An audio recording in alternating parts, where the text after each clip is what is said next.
अभी मैं आपको भोजन का शुद्धता की बताती हूं कि पता है कि जिस व्यक्ति जिस भावना से भोजन बनाता है उसके संस्कार अनुसार बनाता है ना, वो व्यक्ति के हिसाब किताब अपने होते हैं ना। वो पूरी इंफॉर्मेशन, एक व्यक्ति एक इंफॉर्मेशन चैनल है, उसकी पूरी एक दुनिया है, उसके संस्कार, उसके हिसाब किताब। अभी वो ईश्वर के ध्यान में भोजन नहीं बनाता है, ठीक है, तो वो अपने स्वभाव, अपनी डीएनए से बनाएगा ना। जो उसकी स्टोरी है वो उसके हिसाब से बनाएगा ना। वो आप खाएंगे, आप समझ लो आप थोड़ा सा इसका हिसाब किताब खा रहे हो, आपको चुप तो करना पड़ेगा, क्योंकि इट्स इंफॉर्मेशन।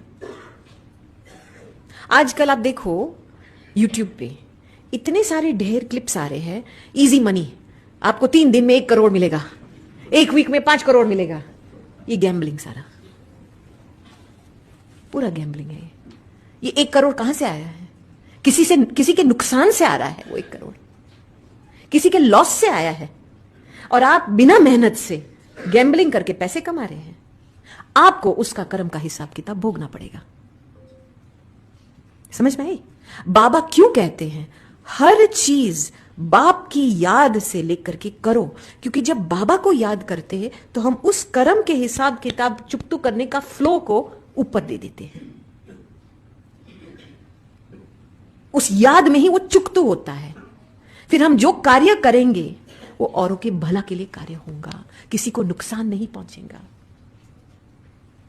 बिना याद से आप कुछ कर्म करेंगे, आप अपने कर्म बंधन रिसाइकल कर रहे हैं, औरों को दुख पहुंचेगा। समझ में आई ये बात? इसीलिए कभी कभी मुझे पता है, एक सेंटर पे गई थी गुजरात में, तो बहन मुझे कह रही है आपको पता है गुजरात का खाना कितना अच्छा होता है। तो कई स्टूडेंट ऐसे बोलते, अरे बहन जी ये गोलगप्पे है ना, यहां से ले ले ना, वेजिटेरियन है ना, हम मांस तो नहीं खाते हैं ना। मैंने बोला आप मांस नहीं खाते हैं, वेजिटेरियन भल खाना खाते हैं, लेकिन जिस व्यक्ति ने बनाया है उसका हिसाब किताब भी खा रहे हो आप। आपको नेक्स्ट डे चुप तो करना पड़ेगा। इधर थोड़ी डल बुद्धि बन जाएंगी, थोड़े चक्कर आ जाएंगे, कुछ तरीके से तो वो हिसाब किताब चुप तो करना पड़ेगा। इसीलिए बाबा ऑलवेज कहते हैं जो सब्जी फ्रूट जो भी आता है बाबा पहले भोग लगाओ। भोग लगाने से उसकी जो हिस्ट्री है बंद हो जाती है। समझ में? जिस तरीके से उस सब्जियों की बिजनेस हुई, कुछ भी भोग लगाने से पूरी कर्म के हिसाब किताब जो अटैच्ड है, जो स्टोरी इसके साथ संबंधित है, वो खत्म हो जाती है।